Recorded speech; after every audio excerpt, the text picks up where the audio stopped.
आप सबको मैं सबसे पहले आपके अध्यक्ष doctor Dinesh Chandra Sharma ji, teachers federation of India के, उन्होंने अपनी भावनाओं की अभिव्यक्ति की है।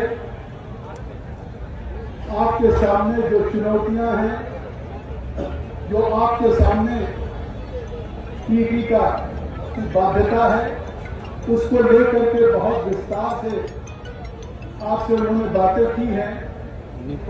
लेकिन इतने कम समय में जिस अनुशासन से और जितनी बड़ी संख्या में कन्याकुमारी से कश्मीर तक के राज्यों का आपने आज प्रतिनिधित्व किया है, मैं सबसे पहले आपको बहुत बहुत बधाई देता हूं।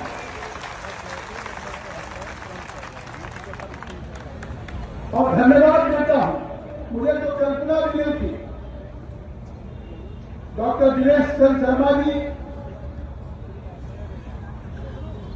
इस अवसर पर उपस्थित हैं। महासचिव श्री राममूर्ति ठाकुर जी, महामंत्री श्री संजय सिंह जी, कोषाध्यक्ष श्री शंकर पांडे जी, उपाध्यक्ष हमारे जनपद के हमारे सहयोगी श्री राधे रमन त्रिपाठी जी, और जिन्होंने अपना आशीर्वाद दिया और 40 वर्षों से जिन्होंने उल्लेख किया कि जगदम्बिका पाल हमारे साथ जुड़े रहे हैं, ऐसे पूर्व मंत्री श्री सुरेश त्रिपाठी जी, जो प्रयागराज से पधारे हैं, देवेंद्र श्रीवास्तव जी, संयुक्त महामंत्री श्री नरेंद्र वर्मा जी, श्री योगेश त्यागी दीक्षित जी, अध्यक्ष जूनियर हाई स्कूल, हमारे बीच में उत्तर प्रदेश के कलेक्ट्रेट संघ के अध्यक्ष भी जो हमारे वर्षों से जुड़े हुए हैं, सुशील तिवारी जी, केदार जैन जी, छत्तीसगढ़ के अनूप केसरी जी, झारखंड के रविंद्र राठौर जी, छत्तीसगढ़ के सभी का नाम मनोज की विस्तार से सभी का नाम एक एक राज्यों का उल्लेख किया है डॉक्टर दिनेश चंद्र शर्मा जी ने। मैं समय नहीं मिला कि उसकी फिर से उल्लेख करूं, लेकिन मंच पे बैठे हुए देश के सभी राज्यों से आए हुए आपके प्रतिनिधिगण, सभी विभिन्न संगठनों के अध्यक्षगण और इस रामलीला मैदान के ऐतिहासिक कवाली की सर्जरी के देश भर के आए हुए सभी शिक्षकों का मैं सबसे पहले अभिनंदन करता हूं, आपका वंदन करता हूं। बार बार आपसे कहा गया कि आज के हमारे इस टीचर्स फेडरेशन ऑफ इंडिया के इस रैली के मुख्य अतिथि हैं जगदम्बिका पाल, जिन्होंने भी संबोधन किया। मैं बड़ी विनम्रता से कहना चाहता हूं कि हाँ, ये मेरा सौभाग्य है कि मैं आज देश की सबसे बड़ी पंचायत में सांसद हूं, उसमें भी आपका आशीर्वाद है और आपका योगदान है। और ये मेरा सौभाग्य है कि अगर आज अवसर श्री नरेंद्र मोदी जी, भारत के यशस्वी प्रधानमंत्री, स्पीकर श्री ओम बिरला जी उस सदन को चलाने का भी दायित्व देते हैं, तो शिक्षक के रूप में आपसे बेहतर कोई मूल्यांकन नहीं कर सकता है जिन भावनाओं की अभिव्यक्ति डॉक्टर दिनेश शर्मा जी ने किया कि सुचारू रूप से सदन का संचालन करते हैं। तो आप यकीन करिए, मेरा सौभाग्य है कि मैं भारत की पार्लियामेंट में कई बार से प्रतिनिधित्व कर रहा हूं, लेकिन मैं यहां न मैं वरिष्ठ सांसद के रूप में, न प्रिजाइडिंग ऑफिसर के रूप में, न कोई मैं बहुत वरिष्ठ प्रदेश के देश के नेता के रूप में आया हूं। मैं विनम्रता से कहता हूं कि अगर इस सम्मेलन में, इस रैली में मैं आया हूं, तो मैं नेता के रूप में नहीं, आपके परिवार के सदस्य के रूप में आया हूं। आपके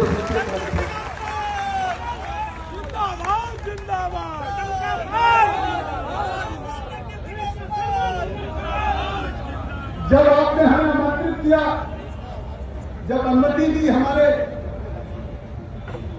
हर जगह पुलिस के सामने लॉ एंड ऑर्डर की जिम्मेदारी उनकी होती है, और जब कहीं भी पूरे देश से अगर इतना बड़ा, जिसको आप सम्मेलन कह रहे हैं, मैं अब इसको सम्मेलन नहीं कह रहा हूं, अगर न कोई बस आई हो, न कोई ऐसी तैयारी हो, न कोई आप रैली में जैसे लाया जाता है, बिना उसके जिस तरीके से पूरे देश के कन्याकुमारी से कश्मीर तक के टीचर्स भाई बहन आए हैं, तो ये सम्मेलन में ये सैलाब हो गया है पूरी रामलीला मैदान।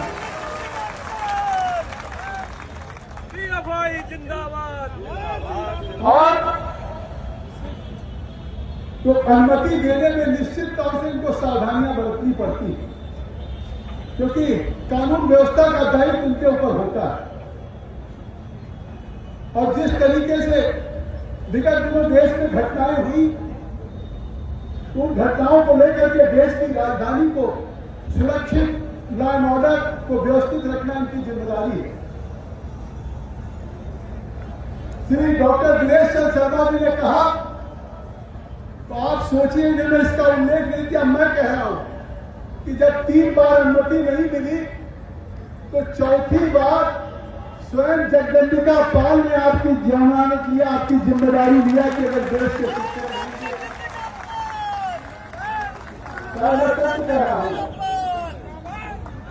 क्योंकि डॉक्टर दिनेश जी, संजय जी, राधे रमन जी सब लोग आए, उन्होंने कहा नहीं, हमने कहा कठिनाई होगी। तो आप सोचिए कि पूरे देश के शिक्षकों की इस रामलीला मैदान में इस रैली के लिए जिम्मेदारी आज सत्तारूढ़ दल के सांसद जगदम्बिका पाल ने भी लिया है। इस बात का आपको संतोष देना है। मैं कह देता लॉ एंड ऑर्डर का असेसमेंट करना पुलिस का काम है, और पुलिस किन्हीं परिस्थितियों में अगर अनुमति नहीं दे रही है तो उसकी कठिनाई होगी। हम इसमें चाह करके भी कुछ नहीं कहते थे, लेकिन वाकई मैं पिछले 40 वर्षों से नहीं, लगभग 50 वर्षों से आपके साथ जुड़ा हूं। 80 के बाद जब मैं सबसे पहले विधायक बना 82 में, तो सौभाग्य से मैं विधानसभा की जगह मैं विधान परिषद में गया, और उत्तर प्रदेश की विधान परिषद में उस समय सुनामधन ओम प्रकाश शर्मा जी थे, मानधाता सिंह जी थे, ऐसे ऐसे शिक्षण के हरप्रसाद तिवारी जी थे, इंदिरा हिमेश उत्तराखंड की थी, मैं कितने नाम हूं, बाद में सुरेश तिवारी जी और सब लोग आए। प्राइमरी टीचर्स का चुनाव सरकारी कर्मचारी होने के नाते आप लड़ नहीं सकते थे। नहीं, आपको भी सभी लोग, चाहे रामपाल सिंह जी हों, मन्नू तिवारी जी हों, बड़े बड़े जो वरिष्ठ हैं, वो भी शायद रहते। तो मैं कहता हूं कि आज मैं 1980 से अगर विधायक हूं और फिर 2009 से लगातार सांसद हूं, तो मुझे लगता है कि 46 साल से लगातार विधायक सांसद हूं, तो इसमें भी शिक्षकों का आशीर्वाद है, आपका सहयोग। ये कम सौभाग्य की बात नहीं है कि लगातार पिछले 46 वर्षों से उत्तर प्रदेश की विधान परिषद में 12 साल, फिर 15 साल उत्तर प्रदेश की विधानसभा में, और 17 सालों से लोकसभा में अगर प्रतिनिधित्व कर रहा हूं, तो मुझे लगता है कि कहीं न कहीं आपका आशीर्वाद और जनता का विश्वास है, इसलिए मैं आपके बीच में। और ये सही है, जब प्राइमरी टीचर्स को राज्य में जिला परिषद के अधीन रखा गया था, जब लगता था कि प्राथमिक शिक्षक नहीं है, बॉन्डेड लेबर टाइप के वो जिला परिषद में, उस समय भी जिला परिषद से निकाल करके बेसिक शिक्षा परिषद या राज्य के अधीन आए, सरकारी कर्मचारी बने, इसकी भी लड़ाई लड़ने में जगदम्बिका पाल का सौभाग्य रहा कि मैं आपके साथ रहा। और हर राज्यों में अलग अलग वेतन था।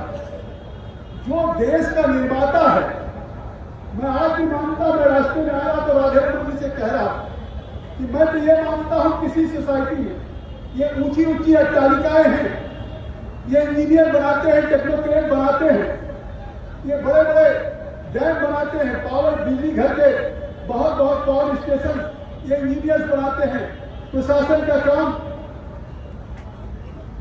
हमारे प्रशासनिक अधिकारी करते हैं, लॉ एंड ऑर्डर पुलिस की व्यवस्था करती है।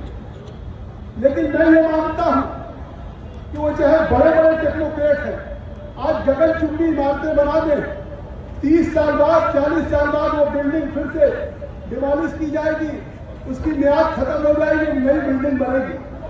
कोई नई सड़क बने 5 साल बाद दोबारा बनेगी, चाहे करोड़ों रुपया खर्च हो।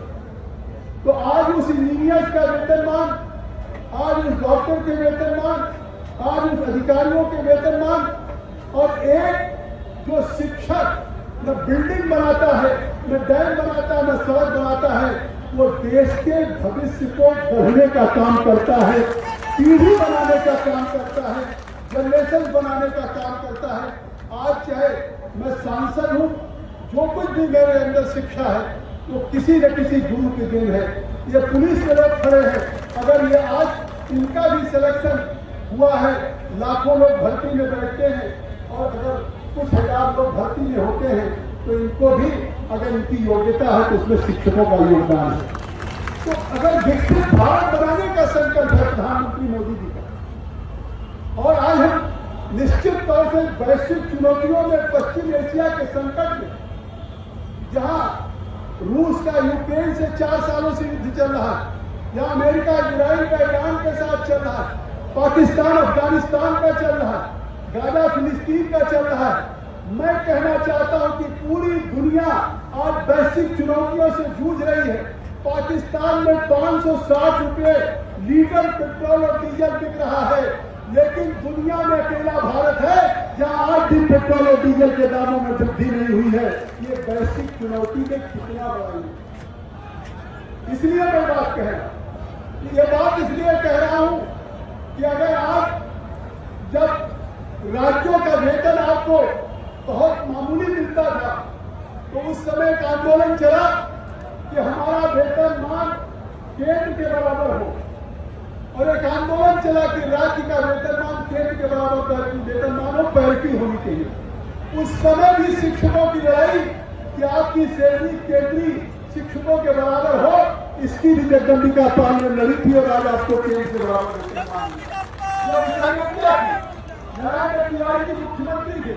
मैंने कहा चीफ सेक्रेटरी की अध्यक्षता में एक कमेटी बनाई, जो पद केंद्र में नहीं है, जो एनामलीज है, विसंगतियां हैं, उन पदों के जगह पे चीफ सेक्रेटरी की अध्यक्षता में रिकमेंडेशन आए, तो उस पैरिटी में भी जो विसंगतियां थी उसको भी समाप्त करने की लड़ाई जगदम्बिका पाल ने लड़ी थी, और आप यकीन करिए वहां मिली। 5वें वेतनमान की बात अभी हमारे सुरेश जी ने कहा कि 5वें वेतनमान की, आज तो सरकारें लगातार वेतनमान दे रही है, लेकिन उस समय संघर्ष करना पड़ता था आपको पीछे।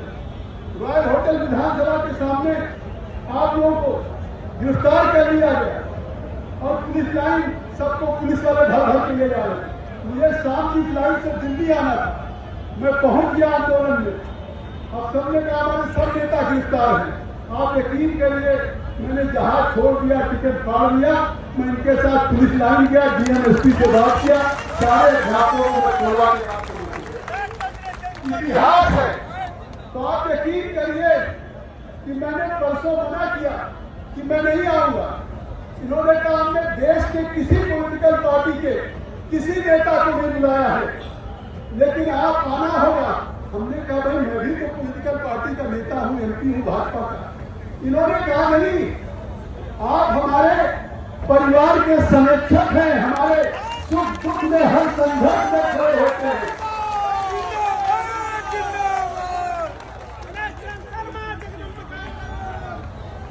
और ये जो right to education, right of children to free and compulsory education 2009 में पारित हुआ, मैं भी उस समय भी लोकसभा में था, मैंने इस पर भाषण भी दिया प्राय आप लोगों के साथ। और उस 2009 के उस आरटी एक्ट के पास होने के बाद संसद में पास हुआ, और उस कानून की बात लगातार आपने उदाहरण दिया डॉक्टर दिनेश चंद जी ने कि साहब हमने अगर 20 साल पहले शिक्षक की क्वालिफिकेशन हटा करके हम नियुक्त हो गए, तो 20 साल बाद हमारा एग्जाम हो।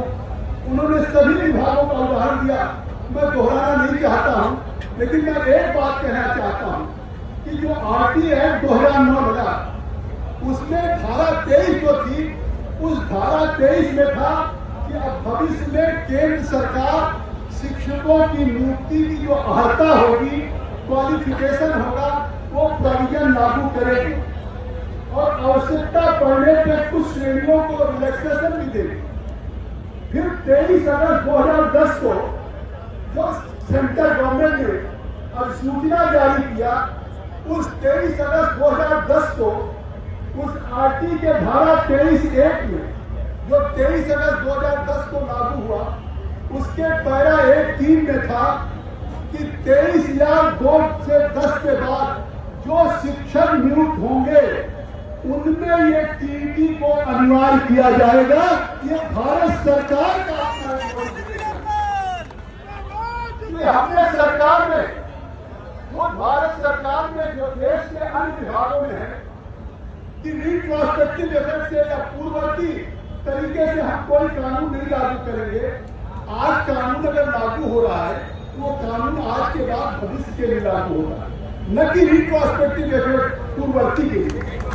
कहीं बस शुरू में किसी को आपकी भाती देश को उनको 5 किलोमीटर की दौड़ करनी पड़ती टाइमिंग है। अब 20 साल बाद कहा जाए फिजिकली 5 किलोमीटर के खिलाफ उतनी टाइमिंग में दौड़िए क्योंकि next important to clear any बढ़िया तो how he get after certain years he can get through he. तो फिर अगर ये होगा तो now once he had been selected, now he has dedicated his life to the any department and if he has rendered his services to the department, he is serving to the department in befitting manner। तो जब वो befitting manner से अगर वो कर रहे हैं sir, 20 साल बाद फिर किसी परीक्षा में हो तो मुझे लगता है ये नेचुरल जस्टिस के खिलाफ है। ये नैसर्गिक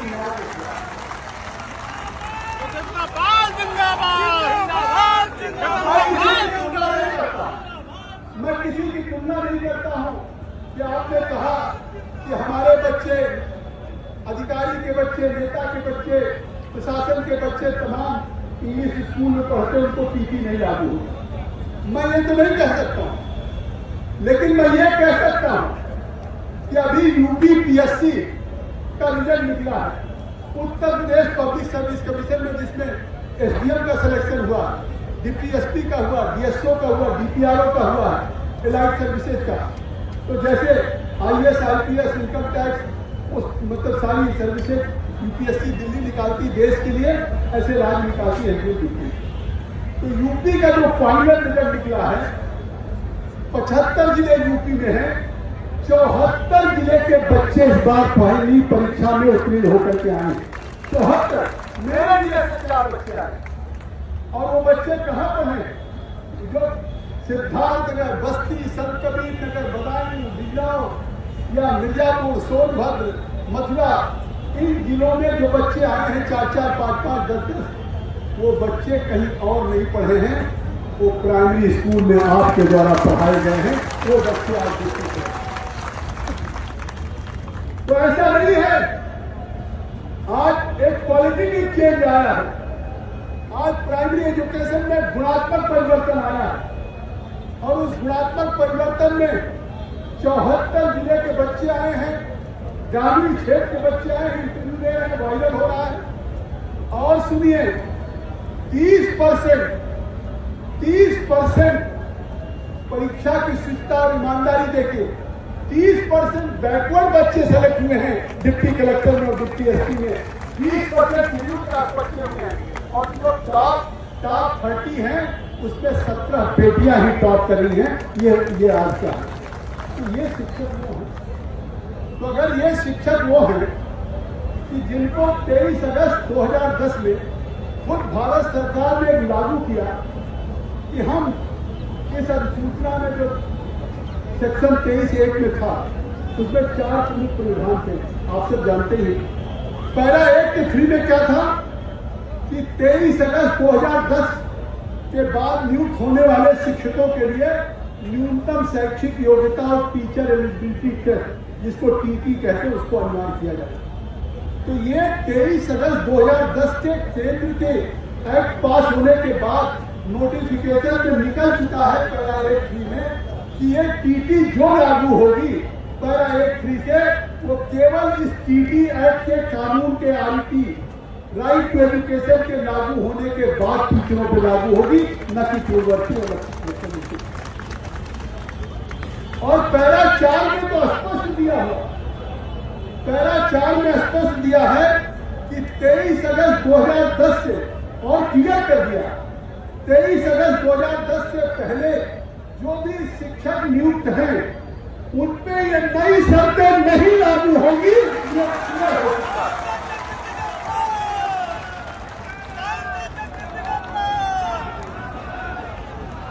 ये पैरा 4 कितना महत्वपूर्ण है,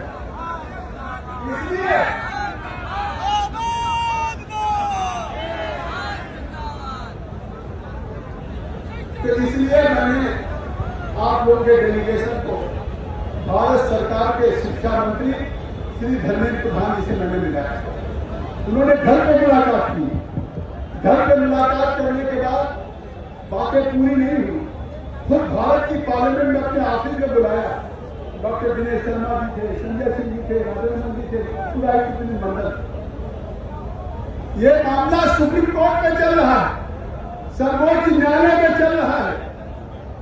सरकार के मंत्री जी कह सकते थे हम भाई अब माननीय सर्वोच्च न्यायालय सबसे सर्वोच्च, और वहां तमाम PIL दाखिल हुई, तमाम रिट दाखिल हुआ है। फैसला भी सुप्रीम कोर्ट का, ये सरकार का फैसला नहीं है। सरकार ने तो आपको छूट दी थी, तो ये सुप्रीम कोर्ट में चल रहा है। लेकिन फिर भी मैंने आग्रह किया कि आप हमारे इस डेलीगेशन से मिलिए, और श्री धर्मेंद्र प्रधान जी मिले, और आज डॉक्टर दिनेश शर्मा जी ने कहा कि बहुत ही सकारात्मक बातचीत रही है। मैं इसके लिए धन्यवाद देता हूं पूर्ण। अब जब 2017 में RT एक्ट में संशोधन हुआ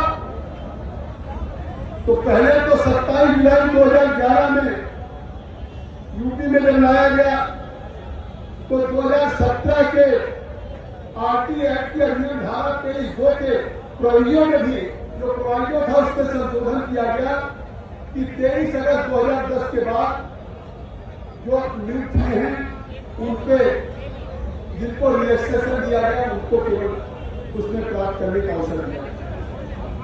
लेकिन सितंबर 2025 में एक सुप्रीम कोर्ट के फैसले के कारण, मैं ये मानता हूं कि वो कोई टीटी को लेकर के नहीं था, वो देश में जो कॉन्स्टिट्यूशन के संविधान में माइनॉरिटी स्कूलों को एक रिलैक्सेशन है, छूट है, उस माइनॉरिटी का एक इशू था कहीं मैनेजमेंट का, वहां नियुक्ति का एक था विवाद, और ये सर्वोच्च न्यायालय का फैसला है, उसके हम तो सम्मानपूर्वक स्वीकार ही करेंगे।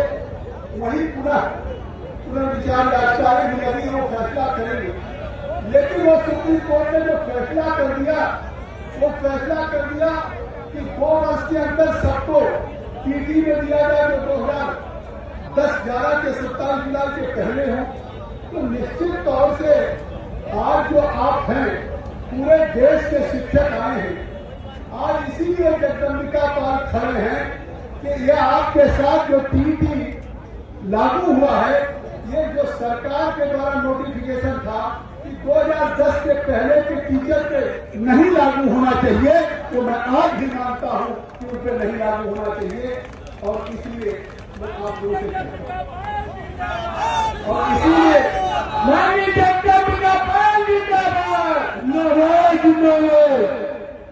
और इसीलिए आज जैसा डॉक्टर दिनेश जी ने कहा कि 20-20, 23-23 साल से लोग शिक्षक के रूप में आप इस मन को कैसे दें।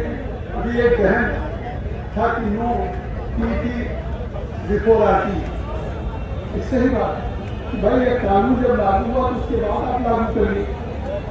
और अब कैरियर के लोग, तमाम टीचर हमारे कैरियर के अंतिम चरण में हैं, और आज भी वो अपनी शिक्षा व्यवस्था में जिस तरह से लोग कर रहे हैं। और खुद एक गवर्नमेंट ऑफ तमिलनाडु भी गई थी, जिसमें the government of Tamil Nadu versus T. सेल्वारानी, ये 22 जनवरी 2024 को मद्रास उच्च न्यायालय ने फैसला किया। मैं उसको बता दूं कि खुद जैसे सम्मानित सर्वोच्च न्यायालय में चल रहा है, ऐसे एक मामला टीटी को लेकर के मद्रास हाईकोर्ट में चल रहा है, और उस मद्रास हाईकोर्ट का फैसला 22 जनवरी 2024 का जो है, उसमें उन्होंने कहा है मद्रास हाईकोर्ट के सम्मानित न्यायमूर्तियों ने कहा है कि 29 जुलाई 2011 से जो पहले नियुक्त शिक्षक है वो सेवा में बने रहेंगे, उन पर टीसी नहीं लागू होगा। उनको वेतन वृद्धि और अन्य लाभ मिलते रहेंगे, भले उन्होंने टीटी उत्तीर्ण न किया, लेकिन भविष्य में अगर उनका प्रमोशन होगा उनको वेतन वृद्धि लाभ मिलेगा। लेकिन अगर 2010 के बाद भी जॉब में है और अगर उनका प्रमोशन है, बीटी असिस्टेंट हो, हेडमास्टर हो, उसके लिए हाईकोर्ट का फैसला टीटी का है। तो आज तो मद्रास हाईकोर्ट ने एक फैसला ऐसा किया है, सुप्रीम कोर्ट में चल रहा है। तो मुझे लगता है कि मद्रास हाईकोर्ट ने भी ये माना कि जो टीचर पहले नियुक्त है उनको वो टीटी से उनको मुक्त रखा जाए और उनको टीटी के लिए मैं काम करूं। अब आज निश्चित तौर से अब हमारे शिक्षकों की जो गरिमा है, सेवा है, उनके अनुभव है, उनको मान्यता दी जाए, शिक्षा की गुणवत्ता। तो डॉक्टर दिनेश शर्मा जी ने कहा, आज मैंने कहा भी, लेकिन इनका आदेश था कि मैं उपस्थित हूँ और आज आप सबकी मैंने भावनाएं सुनी है, आपके सभी नेताओं की भावनाएं सुनी है। मैं ये कह सकता हूँ, मैं पहले भी आपके साथ था, हर कदम कदम पे उत्तर प्रदेश के टीचर्स, राज्य कर्मचारी के साथ था और आज आपके बीच में खड़ा हूँ, आगे भी आपके साथ रहूंगा, आगे भी आपके साथ रहूंगा, ये बात मैं कहना चाहता हूँ। और आज जो भावनाएं आपकी मैंने सुनी है, उन सारी भावनाओं को निश्चित तौर से अपने भारत सरकार के शिक्षा मंत्री से अवगत कराऊंगा और मुझे उम्मीद है कि निश्चित तौर से ये सरकार शिक्षकों की हित की है। शिक्षक गुरु गोविंद दो खड़े ताको लागे पाए, गुरु गोविंद दो खड़े ताको लागे पाए, बलिहारी गुरु आपको गोविंद दिए बताए, तो गुरु ब्रह्मा गुरु विष्णु, आखिर कोई ज्ञान हमें है, ईश्वर को भी बताने वाला ये गुरु है। तो गुरु तो हमारा गुरु है, समाज का एक भविष्य की पीढ़ी का निर्माता है। आप हमारी इस जनरेशन को दुनिया के अगर सिलिकॉन वैली हो, अमेरिका हो, ऑस्ट्रेलिया हो या टेक्नोलॉजी में आज हम भारत सबसे आगे जा रहा है, तो इसकी भी देन आपकी है, देश के शिक्षकों की है। और इसलिए जो आज आपकी कठिनाई की परेशानी है, इतने कम समय में 6 महीने में अभी आपने गठन किया और जिस तरह से ये सैलाब आया, तो कम से कम आज आपकी एक इतने कम समय में जितना आए हैं, ये भावनाएं तो अपने आप जगदम्बिका पाल भी संज्ञान ले रहे हैं और निश्चित तौर से हम आपकी भावनाओं को ऊपर पहुंचाएंगे। और आप सब लोगों ने जिस अनुशासन से और जिस आपने एक कॉल के जैसा दिनेश जी ने कहा किया है, मेरी शुभकामनाएं हैं कि आप अपने संघर्ष में सफल होइए। हम आपके साथ हैं। बहुत बहुत धन्यवाद। जय हिंद।